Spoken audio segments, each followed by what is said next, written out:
Hi friends and viewers. நான் தான் நான் வளர்ந்து பேசுகிறேன். சர்க்கார் படம் மாதிரி விஜய் டப்புன்னு கட்சி ஆரம்பித்த 3 வருஷத்துலேயே சிஎம் ஆகி இப்போ வந்து ஒரு மாதம் கூட முடியல. பட் இருந்தாலும் இந்த பதிவு எதுக்கு அப்படின்னா, எல்லாமே வந்து ஒரு தீய சக்தி திமுக அதை அழிக்கிறதுக்காக தான் ஓட்டு போட்டாங்கன்னு வெட்ட வெளிச்சமாக தெரியுது. மக்களுக்கு அவ்வளோ ஒரு கடுப்பு. அந்த தீய சக்திக்கு எதிரான வந்து ஒரு அந்த திரளான ஓட்டுக்களை அண்ணாமலை, சீமான், எடப்பாடி இப்படி எவ்வளோ பேர் முயற்சி பண்ணாலும் மொத்தமாக அறுவடை பண்ணது நம்ம விஜய். இதுக்கான தமிழக அரசியலுக்கு முக்கியமான காரணம் வந்து ஒரு தனி மனித வசீகரம். ஸோ இதை பற்றி நம்ம பேச போகிறோம். ஏன்னா ஒரு காலத்தில் வந்து கட்சி அப்படின்னு ஒரு சித்தாந்த ரீதியாக இருந்தது. காங்கிரஸ் வந்து ஆண்ட போது கூட என்னதான் காந்தி இருந்தாலும் வல்லபாய் பட்டேல், திலகர் நிறைய பேர் வந்து அந்த பீரியட் ஒரு காங்கிரஸுக்கு இருந்தாங்க. பட் காந்தி அவர் முகமாக பார்க்கப்பட்டது. அதுக்கப்புறம் ஜனசங்கம் வந்து ஜெயபிரகாஷ் நாராயணன், முரார்ஜி தேசாயின்னு எவ்வளோ பேர் இருந்தாலும் பாரதிய ஜனதா கட்சி, கம்யூனிஸ்ட் இவங்கலாம் பார்த்திங்கன்னா ஒரு சித்தாந்த அடிப்படையில் வந்து கட்டமைக்கப்பட்ட ஒரு கட்சிகள். இங்கே கூட திமுக அண்ணாதுரை வந்து காங்கிரஸ்க்கு எதிராக வந்தபோது அவர் தனியாக பிரபலமாக இருந்தால் கூட அவருக்கு அப்புறம் நெடுஞ்செழியன், சம்பத், அப்புறமா கருணாநிதி எத்தனையோ பேர் வந்து அந்த கட்சிக்காக இருந்தாங்க. ஸோ ஒரு முகமாக வந்து கட்சியை கொண்டு போனதுன்னா பார்த்தா இங்கே ஃபஸ்ட்டு எம்ஜிஆர் தான்.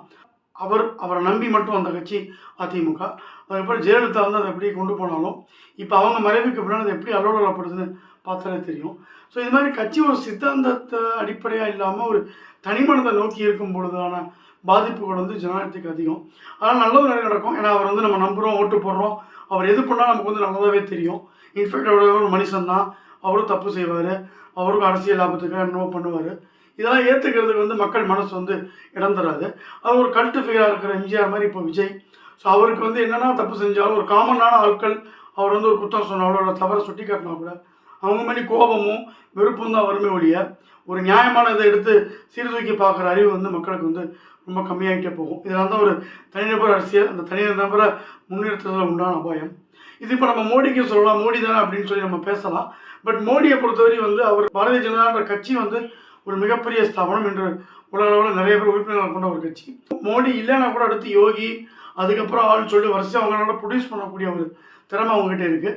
ஏன்னா மோடி வந்து பாஜக ஆரம்பிக்கலை. அதே மாதிரி தான் அண்ணாமலை அவருக்கான ஒரு ஃபேன்ஸ் பேஸ் அதிகமாக இருந்தால் கூட அவரோட கருத்துக்கள் நிறைய பேர் வந்து தமிழக பாஜக பக்கம் ஈர்த்தா கூட பாஜகன்ற ஒரு ஸ்தாபனத்தில் ஒரு அங்கம், ஒரு முக்கியமான ஆளாக இருந்தால் கூட அதுக்கப்புறம் ஒரு தலைவரை மாற்றி வந்து அவங்களால ரன் பண்ண முடியும்.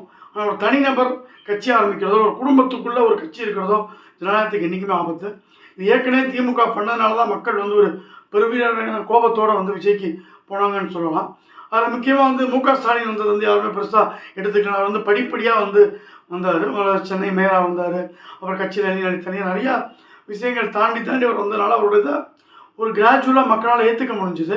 பட் உதயநிதியை வந்து இவங்க வந்து புஷ் பண்ணது வந்து நிறையா திமுக காரங்க மத்தியிலேயே வந்து ஒரு பெரிய ஒரு வாக்குவாதமாக இருந்தால் ஆனால் யாரும் வெளியில் காமிச்சிக்கல. அண்ணாமலை அருமையாக அறுவடை செஞ்சார். விஜய் மொத்தமாக தூக்கிட்டு போயிட்டார். ஸோ இதே தவிர வந்து நம்ம வந்து இதுலேயும் பண்ணாமல் இந்த 5 வருட ஆட்சியில் ரொம்ப ஒரு குறுகிய காலத்தில் நம்ம வந்து விஜயை விமர்சனம் பண்ணக்கூடாது. ஆனால் இந்த ஒரு மாதம் நடந்த நிகழ்வுகள் பார்த்திங்கன்னா ரொம்ப முன்னுக்கு பின்னா முரணாக இருக்குது. தூய சக்தின்னு சொல்லி திமுக எதிர்த்து வந்த விஜய் தீய சக்தி திமுக கூட இருக்கிற கூட்டணிகள் எவ்வளோ ஆட்சிக்கு வந்திருக்காரு.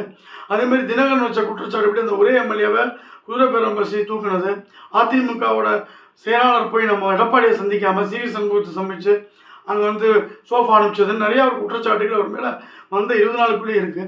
ஓகே, ஒரு ஆட்சியை தக்க வைக்கணும், இல்லைன்னா திரும்ப தேர்தலை சந்திச்சக்க செலவு, ஜனாதிபதி ஆட்சி வந்துடும், இப்படி பல காரணங்கள் வந்து மற்ற கட்சிகள் சொன்னால் கூட விசிகா திருமாவளவனுக்குலாம் ஏற்கனவே தெரிஞ்சிருக்கு. அதனால தான் வந்து ஒரு காட்டு மன்னர்குள்ளே அவர் நின்று அதுக்கப்புறம் திமுக ப்ரெஷர் காரணமாக வெளில வந்து வேற ஒருத்தரை நிற்க வச்சாரு. ஸோ இதை கரெக்டாக வந்து இந்த கூட்டணி ஆட்சி தான் போகும்னு அண்ணாமலை எப்பயோ கணிச்சதுனால இவங்க யாரும் பதவி ஆசை இல்லாத நல்லவங்களாம் இல்லை. இந்த ஒரு தேர்தல் வந்து நிறைய பேர் இப்போ எக்ஸ்போஸ் பண்ணியிருக்கு. அது வந்து ஒரு முக்கியமான ஒரு நல்ல விஷயமா நான் நினைக்கிறேன். என்னதான் வந்து விஜய் மேலே வந்து அபரிமிதமான பாசம் இருந்தால் கூட இந்த ஆட்சிக்கு அவருக்கு ஒத்துழைப்பு தரவங்களுக்கு அவர் அணுகின முறை வந்து ஒரு மனக்கசப்பை ஏற்படுத்தியிருக்கு. பாராட்ட வேண்டிய விஷயம், தைரியமாக எல்லா தரப்பு மக்களுக்கு ஏற்ற மாதிரி அந்த அமைச்சர்களை அவர் கொடுத்துருக்காரு. குறிப்பாக 8 பேர் வந்து தலித் அமைச்சர்களை கொடுத்துருக்காரு. ஏன்னா சமூக நீதி, தலித்துவம் இதெல்லாம் பேசுவாங்க. ஆனால் திமுகவில் வந்து அமைச்சர் ஒரு பதவின்னு வரும்போது பார்த்தீங்கன்னா தலித் சமூகம் வந்து ரொம்ப ரொம்ப ரொம்ப கம்மியாக இருக்கும். முக்கியமாக இடைநிலை ஜாதிகள் தான் அங்கே வந்து அதிகமாக இருக்கும். அந்த மாதிரி ஒரு யோசிக்காமே பண்ணது ஒரு புதுவிதமான ரத்தத்தை வந்து தமிழ்நாட்டில் பாய்ச்சிருக்கு.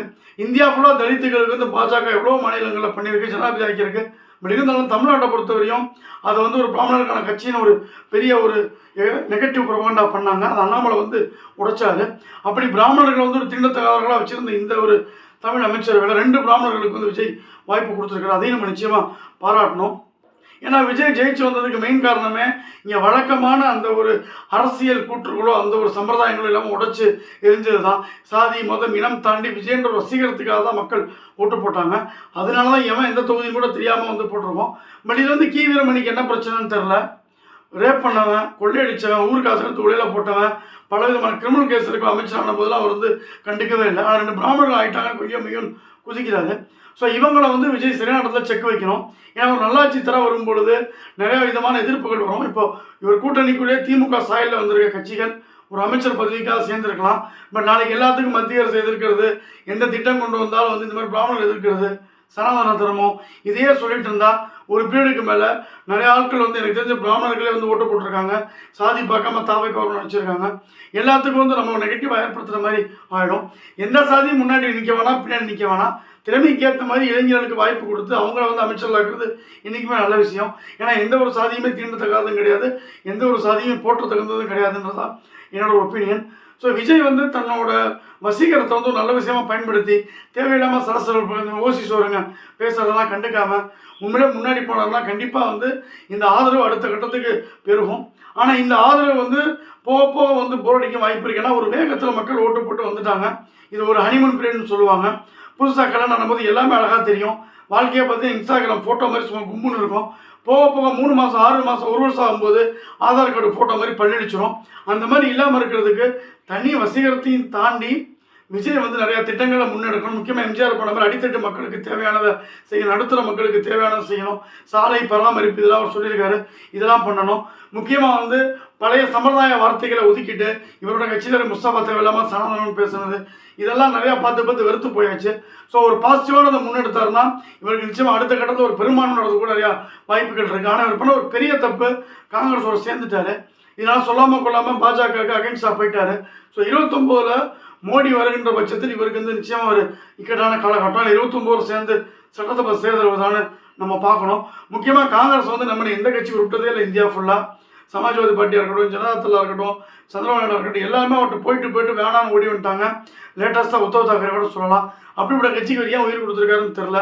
மேபி இவர் சவுத்தில் ஒரு பெரிய தலையாக வரது கூட பண்ணியிருக்கலாம். கிறிஸ்டியன் மிஷனரிஸோட கனெக்டிவிட்டியாக கூட இருக்கலாம். பட் இதுவரையும் அதை யாருமே எடுத்து விஜய் ஒரு கிறிஸ்துவர் ஜோசப் விஜய்னு முன்னெடுத்ததை திரும்ப தான் பேசியிருக்கிற வழி. ஈவன் பாஜக கூட பெருசாக அதை இப்போ பேசலை. பட் ஆனால் அதுக்கான பேசக்கூடிய சூழ்நிலையை வந்து விஜய் அவர்கள் உருவாக்காமல் இருக்கணும். ஸோ சனாதனம் இந்த பாதையில் போகாமல் எல்லாருக்கான மக்களாக எல்லாருக்கான ஆட்சியை வந்து இவர் கொடுத்தாருன்னா நிச்சயமாக வந்து இவரோட சப்போர்ட் பழகி பெறுவோம்.